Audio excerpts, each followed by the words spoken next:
RTS Info, Karine Joriot. La situation sur le plan de la pandémie reste fragile en Suisse malgré une amélioration. L'Office fédéral de la santé publique a fait part de ses suggestions pour passer les fêtes de fin d'année sereinement. Selon la chef de la section contrôle de l'infection, Virginie Masseret, il faut discuter avec les membres de sa famille de la façon dont on veut organiser les fêtes. Elle préconise également des alternatives comme se réunir à l'extérieur ou en cercle restreint. D'autres conseils suivront ces prochaines semaines. Le nombre d'infractions concernant les pré-Covid ne cesse d'augmenter. C'est ce qui ressort du dernier audit du contrôle fédéral des finances publié aujourd'hui. Au total, 4600 cas suspects ont été observés, portant sur un montant total de plus d'1 milliard de francs. Des chiffres qu'il faut toutefois relativiser, selon Eric Jacob, chef de la direction de la promotion économique du SECO. L'ensemble de ces quelques 4000 cas n'a pas encore été éclairci. On a pour l'instant 260 procédures qui ont été lancées. Donc si vous regardez sur les 136 000 accords conclus, on aboutit à 260 cas de fraude avérée. Ce n'est pas beaucoup. Eric Jacob qui s'exprimait durant la conférence de presse des experts de la Confédération cet après-midi. Les Suisses qui sont de plus en plus sceptiques vis-à-vis du vaccin contre le Covid. Selon une dernière étude commandée par l'OFSP, il ne serait que 49% à vouloir se faire vacciner. En mars et avril, la proportion était de 60%.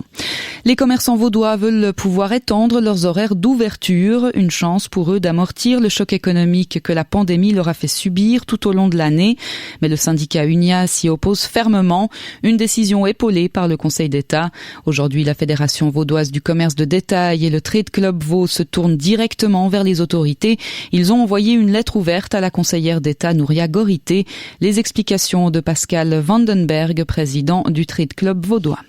Depuis pas mal d'années, les ventes de Noël se concentrent sur les jours qui précèdent, c'est-à-dire du 20 au 23, avec, dans certains magasins, 3, 4, voire 5 fois ou 6 fois plus de clients qu'un samedi normal. Voilà, et de continuer à fermer les magasins le samedi à 18h, en semaine à 19h, alors que augmenter les horaires permettrait de mieux diluer les flux, serait, sur le plan sanitaire, certainement une très très bonne solution. Donc on se retrouve d'une part exclu de tous les programmes d'aide du canton et d'autre part pénalisé parce qu'on n'a rien obtenu en termes de prolongation d'horaires d'ouverture dans les jours de forte affluence qui vont venir avec des risques sanitaires et c'était bien notre préoccupation. Pascal Vandenberg au micro de Malika Sialom.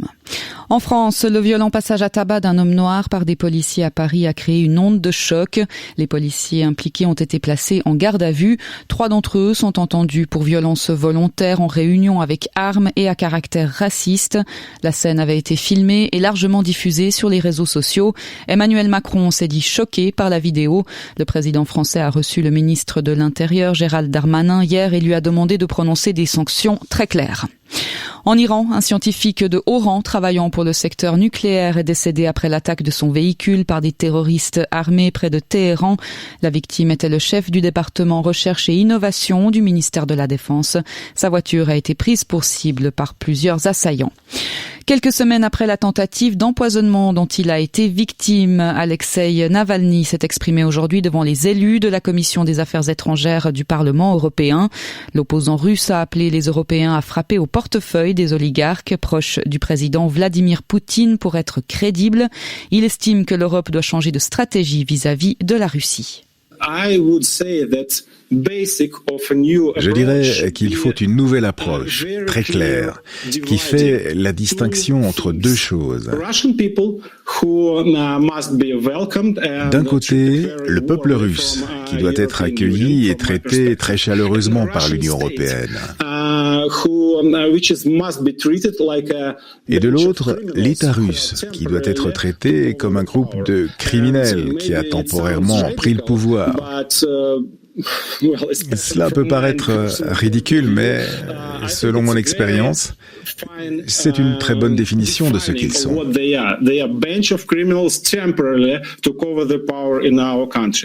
Toujours dans l'actualité internationale, en Thaïlande, plusieurs milliers de manifestants pro-démocratie ont manifesté aujourd'hui à Bangkok.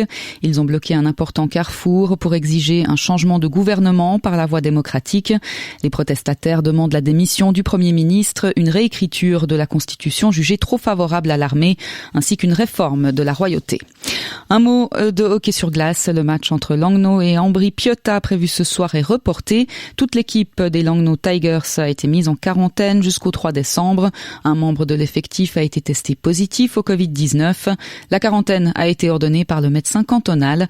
Les rencontres de demain face à Genève Servette et mercredi prochain sur la glace des Zurich Lions sont également reportées. Et enfin, du côté du ciel, même programme, toujours avec du stratus en pleine et du soleil ailleurs et au-dessus. Demain matin, comptez entre moins 3 et 3 degrés. Il fera jusqu'à 9 degrés au meilleur de la journée.